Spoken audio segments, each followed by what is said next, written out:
Assalamualaikum everyone and welcome to another episode of Mahana's Weekly Wrap. Joining me is Mubashir Zubairi, and what a week it has been for Pakistan's stock exchange, especially the first 2 days. On Monday, the market nosedived और 4700 points से हमें मंदी देखने को मिली.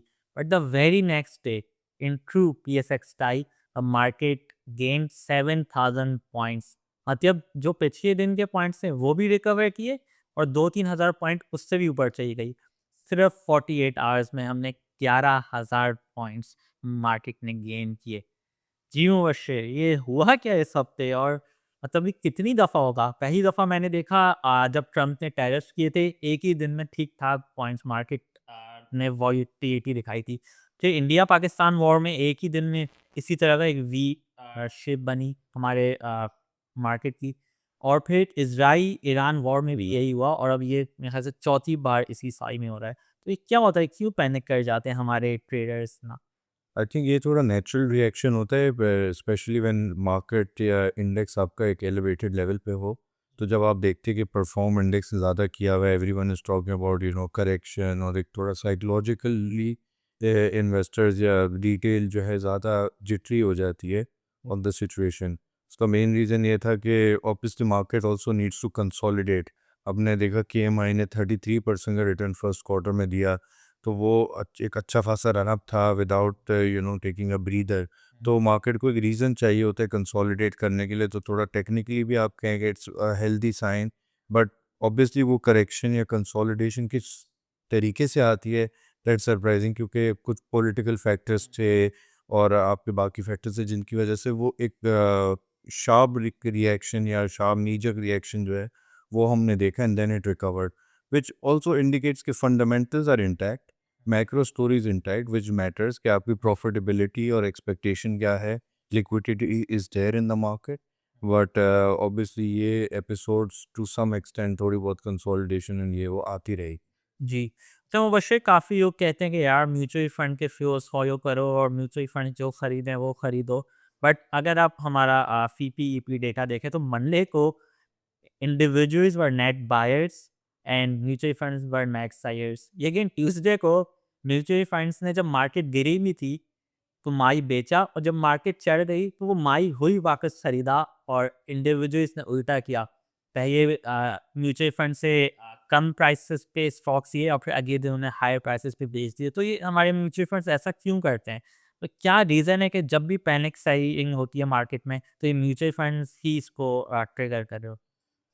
आई would not say mutual fund directly trigger करते हैं, but mutual funds का जो बिजनेस मॉडल है that is more like flow management, और उस फ्लो के ऊपर they try to allocate investments and earn a positive return, या जो भी उनकी स्ट्रेटजी होती है. अब उसमें ये होता है कि इनके पास क्योंकि panic driven investors mutual funds के पास भी एग्जिस्ट करते हैं, और वहाँ पे रिडेम्पशंस आ जाती हैं विद म्यूचुअल फंड्स. तो retail is not really selling in the market, but they are selling और cashing out from mutual funds, and वहाँ से it trickles down into the market, क्योंकि फंड्स 90-95% इन्वेस्टेड होते हैं in equity market. So at any point in time अगर market का outlook या थोड़ा सा नेगेटिव हो जाए, तो mutual fund will not take a risk and rather liquidate positions to manage flows. एक रिडेम्पशन प्रेशर है नेचुरल, और फिर थोड़ा mutual funds considering because obviously it's not their own money, they are managing it for the people, तो वहाँ पे वो cell करते हुए या वापस बाय बैक करते हुए they don't think twice, they will just try go with the flow. तो अगर आप वैसे देखें, they are smart investors, they make smart decisions, but flow wise they can, मतलब आप उसको as a leading indicator use नहीं कर सकते. अ लॉट ऑफ पीपल, अगर आप ये सिंपल एनालॉजी यूज़ करके म्यूचुअल फंड के फ्लो को फॉलो करना है, तो people must have sold on Tuesday following mutual funds, and the market rebounded quite sharply. तो ये रूल मेरा ख्याल है apply in case of mutual funds नहीं होता. जी, अगर हम सीपीई पे डेटा देखें तो काफ़ी मार्केट पार्टिसिपेंट्स होते हैं, इंडिविजुअल्स, ब्रोकर्स की जो अपनी प्रोप्राइटरी ट्रेडिंग होती है, बैंक्स की भी अपनी प्रोप्राइटरी ट्रेडिंग होती है एंड इंश्योरेंस कंपनीज. तो आपको क्या लगता है कि who are the most responsible with their money and make the best decision? अगर आपको सीपीई से देखना हो यार कि ये सेगमेंट यहाँ बाइंग करे तो शायद मुझे भी यहाँ कुछ कर लेना चाहिए. आई थिंक जो लॉन्ग टर्म अगर ट्रेंड देखना हो तो hmm, that is banks and insurance companies, I would say. और उसका मेन रीज़न ये है कि they are long term investors. हाँ, they do not have external flows, इतने ज़्यादा नहीं होते, इंश्योरेंस में होते हैं but again that is sticky flow. हाँ, और उसमें जो है इन आउटफ्लो का एलिमेंट इतना नहीं होता। And banks again have their own book, वो डिपॉजिट्स वगैरह, the balance sheet is huge in context of अगर आप इक्विटी पोर्टफोलियो बात करें, so they can manage and they can sit on the equity book, equity positions even when the market goes down। तो वो मेरा ख्याल है आप अगर एज एन इन्वेस्टर होराइजन देखें तो banks, insurance companies and even foreigners को आप ट्रैक कर सकते हैं। Even though in our market foreigners have been net sellers, हाँ। बट जनरली आप उसको क्यों ले सकते हैं। सही है। Let's now move to the top events this week.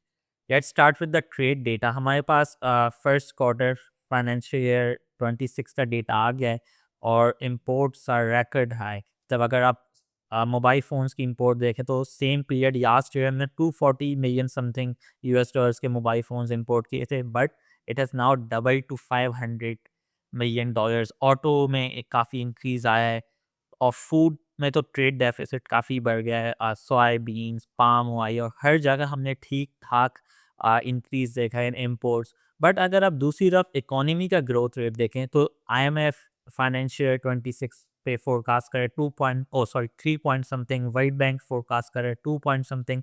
तो इतनी कोई ख़ास ग्रोथ तो है नहीं इकोनॉमी, तो ये इम्पोर्ट्स में कि 100% ग्रोथ कहाँ से आ रही है? तब लास्ट ईयर कोई इतनी रिस्ट्रिक्शंस तो इम्पोर्ट में नहीं थी, वो मेरे ख्याल से उससे पीछे साल था। बट ये अचानक से इतना इंक्रीज़ 100%। देखिए, अगर आप इसको इस तरह ब्रेक डाउन करें कि हम इंपोर्ट क्या करें, we are importing more like consumption driven import ज़्यादा है हमारी। आपने फूड सेक्टर की बात करी, आपने तजुर्बा इलेक्ट्रॉनिक। का ऑयल की बात करी, like palm oil, soybean and consumer electronics की बात की, तो लास्ट ईयर वी सॉ हमारी जो बजट में जब सेल्स टैक्स लगा था ऑन मोबाइल फ़ोन्स, उसकी वजह से हमारी मार्केट ओवरऑल श्रिंक करी थी, जो हमने लोकल प्लेयर्स में देखा था, and that is now recovering as well. और ये एक वैसे जनरली सीज़न भी होता है जिसमें आप if you talk about Apple ने आईफ़ोन लॉन्च करा, तो उसकी इंपोर्ट्स आती हैं इस पीरियड में। सो तो एक वो इम्पैक्ट है। Again economy is recovering. पिछले साल आपने कहा कि हमारी कंजम्पशन जो है वो स्लो थी, और वो स्लो होने की वजह से परचेजिंग पावर जो हमारी रैपिड डिवैल्यूएशन हमने देखी थी 22-23 में, वो एडजस्ट होने के बाद अब कंजम्पशन रिकवर करी है। हुँ, जीडीपी ग्रोथ में ऑब्वियसली इसका इफेक्ट उस तरह नज़र आएगा कि जब मैन्युफैक्चरिंग सेक्टर आपका लोकली प्रोड्यूस करना शुरू करेगा because of demand and so on, तो वो हमारे इट्स बिट डिफरेंट कि हमारी जो इंपोर्ट्स हैं they are not going into manufacturing sector directly. आप सोयाबीन और पाम ऑयल की बात करते तो वो प्रोसेस होता है ज़रूर, बट उसकी वैल्यू एडिशन कम होती है। तो I think it's more like recovery, और आपकी जो परचेजिंग पावर है वो चीज़ एडजस्ट हो रही है, तो imports are going up. It is anticipated, और जैसा हमने पहले भी डिस्कस किया है, I think with this year probably we are looking at a 1% to GDP current account deficit, हाँ, which should be manageable given the FX reserves that we have। हाँ। और वो जो स्टेट बैंक ने ओवर द टाइम बिल्ड भी करें, but that is something that we need to watch as well going forward as a leading indicator. तो मुबश्शिर, अभी come back to my point. Imports ज़रूर हम जीडीपी के फॉर्मूला में minus कर देते हैं, बट जो इंपोर्ट्स होती हैं वो कंज्यूमर स्पेंडिंग ऑलरेडी एडेड होती है।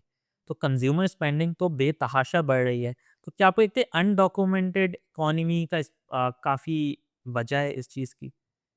लेकिन ग्रोथ तो नहीं है जीडीपी में इतनी ख़ास, मगर कंज्यूमर जो परचेजिंग पावर है वो रिकवर कर रही है। तो अंडर यहीं आपको क्या लगता है कि अनडॉक्यूमेंटेड इकोनॉमी की वजह से वो ग्रोथ हम मेरे ख़्याल से नंबर्स में नहीं दिखा पा रहे, बट इट इज़ देयर। आप इस तरह कहते थे कि अनडॉक्यूमेंटेड इकोनॉमी तो है, बट अगर इफ़ यू टॉक अबाउट कि वो जीडीपी ग्रोथ में नज़र क्यों नहीं आ रहा, when you are importing just for consumption, then definitely that is not going to reflect in growth prospect for the economy, that more like spending. तो वो एक फैक्टर है, मेरा ख्याल है दैट इज़ समथिंग कि अगर आपको नज़र नहीं आता वो डेटा में, but you that is being utilized in the industry, और वो आप यूज़ कंज्यूमर एंड पे आप कहते हैं। अब वो परचेजिंग पावर कैसे इम्प्रूव हो रही है इज़ द रियल क्वेश्चन, कि how is purchasing power. So that is also kind of like a natural cycle कि आपकी 1-2 साल एडजस्ट होती है, डॉलर स्टेबलाइज होता है, इवेंचुअली परचेजिंग पावर एंड जो आपकी नॉमिनल वेज इन्फ्लेशन है हम्म, उसकी वजह से आपकी परचेजिंग पावर या डिस्पोजेबल इनकम जो एक श्रिंक हो गई थी इन डॉलर टर्म्स वो रिकवर करना शुरू कर गई। अब वो रिकवर करिए तो आपका जो आपकी जो बास्केट साइज होता है या पॉकेट अगर देखते हैं monthly you are able to spend again. And also उसका एक इम्पैक्ट ये भी है कि dollar as a currency has been stable against the rupee which also helps in आपकी परचेजिंग पावर रिकवर होती है उसकी वजह से। बिल्कुल, मुबश्शिर मुझे लगता है कंज्यूमर्स गुड्स साइड पे इन्वेस्ट करने का बहुत अच्छा मौका है। अगर हमें डेटा बता रहा है कि purchasing power is coming back, imports are record high, तो शायद कंज्यूमर गुड्स की कंपनी के हम टॉप लाइन में भी ये ग्रोथ देख सकें। तो अगर कोई इन्वेस्टर देखने चाह रहे हैं तो दे कैन इन्वेस्टिगेट। अच्छा, इम्पोर्ट्स में हमें एक जगह रिलीफ भी नज़र आ रहा है। अगर आप क्रूड ऑयल प्राइसेस देखें तो दे आर 5 मंथ्स लो, और मेरे ख़्याल से यहाँ पर थोड़ा रिलीफ मिल जाएगा हमें, क्योंकि सबसे बड़ी इम्पोर्ट तो क्रूड ऑयल एनर्जी की है। बिल्कुल ठीक कहा कि एक तो that is a relief and that is one of the major benefits we are seeing.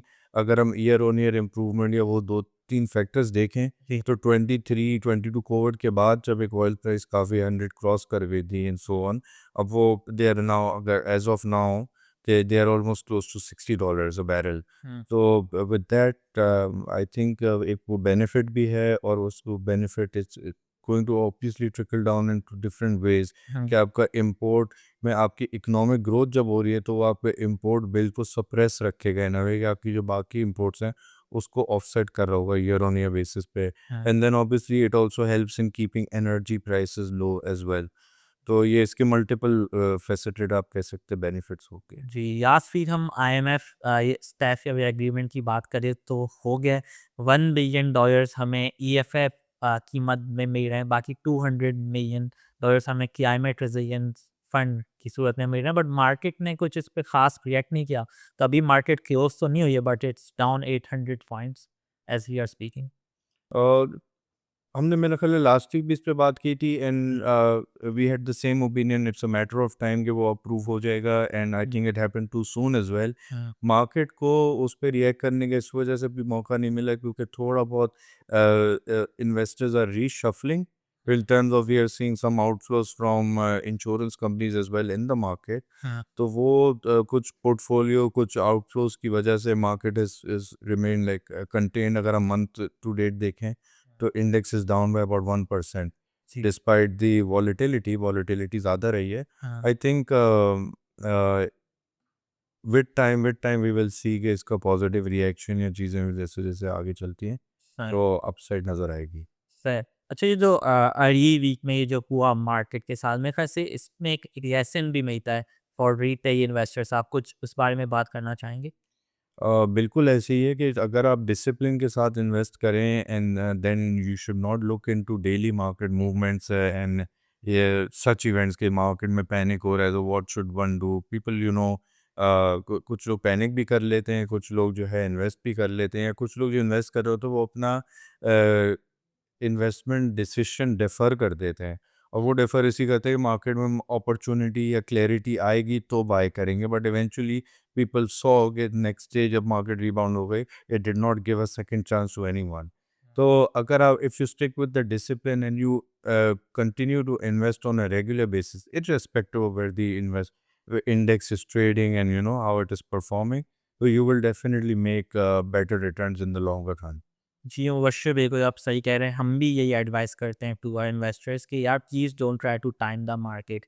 रोज़-रोज़ न्यूज़ देख के रोज़-रोज़ मार्केट, हर घंटे दिन के मार्केट ना देखें please. If you are investing for the long term, just keep following your monthly SIP and keep rupee cost averaging your investments. Chaim Mubashir, that concludes this segment. Now let's talk about the theories that we get from investors and that we have to respond here. तो एक question आया कि how is an ETF price, मतलब इसकी ₹15 ₹17 क्या होता है, कहाँ से आती है प्राइस, और व्हाट डिटरमिन्स इट्स प्राइस? बहुत रेलेवेंट सवाल है ETF because it's not a very very common product well known product नहीं है, it's new market is developing. तो अक्सर ये सवाल आता है। इसमें एक चीज़ है कि ईटीएफ के अंडरलाइन कॉन्स्टिट्यूएंट्स होते हैं just like any mutual fund और एनी इक्विटी फंड। तो जब भी आप एक ETF में इन्वेस्ट करते हैं वो एक सिस्टमेटिक वे में अपने कॉन्स्टिट्यूएंट्स में इन्वेस्टमेंट डिवाइड कर देता है। So let's say it could be like 30 constituents, अगर हम ये अपने महाना ETF की बात करें तो 30 कॉन्स्टिट्यूएंट्स में डिवाइड करता है in different percentages based on the market weight. तो अगर मेरे पास OGDC का 10% वेट है एंड सो ऑन, तो वो वेट की बेसिस पे I hold shares. So if someone is investing 10,000 rupees in an ETF, तो वो irrespective of the NAV, let's come to के ETF कंस्ट्रक्ट कैसे होता है, बट नैव की कैलकुलेशन बाद में आती है। सो if someone is investing 10,000 rupees in the ETF, वो 10,000 डिवाइड हो जाएंगे into 30 stocks in within their respective weight. So let's say if Engro holding is 10% of the ETF, तो 1,000 रुपीज़ का Engro holding buy हो जाएगा। And if let's say साजगार is 2%, तो आप बोलेंगे कि 200 रुपीज़ का साजगार बाय हो गया इन दैट ETF, ठीक है। तो आपका 30 स्टॉक्स का आपका पोर्टफोलियो बन गया आपकी इन्वेस्टमेंट से।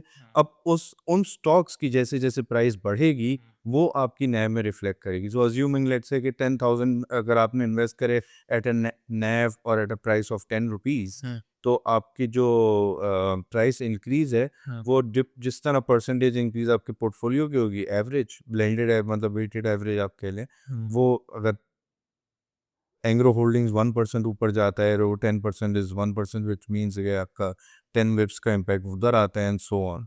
तो वो इस तरह आपकी जो है percentage increase over the portfolio आएगा और वो डेली आपकी नैव में आता है। अब इसमें फिर ये भी होता है, बहुत सारे लोग सेकंड क्वेश्चन होता है कि डिविडेंड्स का क्या होगा। तो डिविडेंड्स में ये होता है कि जो भी कंपनी अगर डिविडेंड देती है, फॉर एग्जांपल जैन ने इन्वेस्ट किया ETF में और डिविडेंड आया एंग्रो होल्डिंग्स का, तो एंग्रो होल्डिंग्स का डिविडेंड तो ETF को मिलेगा, right, because ETF is investing on your behalf. तो वो dividend is received in form of cash by the ETF account, and ETF उसको री इन्वेस्ट कर देता है इक्विटी मार्केट में ताकि कंपाउंडिंग बेनिफिट हो। एंड देन ऑब्वियसली क्योंकि सब कंपनीज की डिफरेंट टाइमिंग होती है ऑफ पेइंग आउट डिविडेंड्स, तो we can not really pay out dividend every time we receive it, कि एक कंपनी से आज आ रहा है तो आज पे आउट करें देन एंड सो ऑन। तो हम क्या करते हैं उसको फिर क्यूमुलेटिव ओवर द ईयर हम डिस्ट्रीब्यूट भी करते हैं। सही है। और टैक्सेशन वाइज क्या होता है जब कंपनी के पास, कि हमारे एज अ कंपनी हमारे पास ETF आता है और डिविडेंड आता है, तो हम हमारे पास आफ्टर टैक्स रिडक्शन आता है, और फिर जब हम डिस्ट्रीब्यूट करते हैं तो क्या फिर से टैक्स रिडक्शन होती है? नहीं, ऐसा बिल्कुल नहीं है। एंड डबल टैक्सेशन से बचने के लिए ETFs पे जो भी टैक्स रिसीव होता है दैट इज़ टैक्स एग्जेम्प्ट। तो इन द एंड जब भी हम डिविडेंड पे आउट करते हैं फ्रॉम द ETF, जी, only that is tax for the end investor. सही है। अच्छा, तो what investors need to understand कि ETF की अपनी कोई कीमत नहीं होती। जब आप ETF खरीदते हो, you are just buying the stock that that ETF holds. मतलब आप एक शेयर अगर महाना से हम ETF खरीदते हैं तो you are directly investing into the top 30 शरिया compliant blue chip companies of Pakistan. तो जब उन कंपनीज की प्राइस ऊपर जाती है तो ETF की प्राइस ऊपर जाती है, जब उन कंपनीज की प्राइस नीचे जाती है तो ETF की प्राइस नीचे जाती है। और जो भी हमें डिविडेंड मिलता है फ्रॉम आर होल्डिंग्स, वो हम जमा करते हैं, उसको री इन्वेस्ट करते हैं जो भी फंड की एलोकेशन है, और once a financial year ends हम वो डिस्ट्रीब्यूट कर देते हैं टू आर इन्वेस्टर्स। सो ये that would conclude this week's महाना वीकी रैप। आपके हमेशा की तरह कोई भी क्वेश्चंस हैं तो please do let us know down in the comments भैया। आज के लिए इतना ही। खुदा हाफिज़।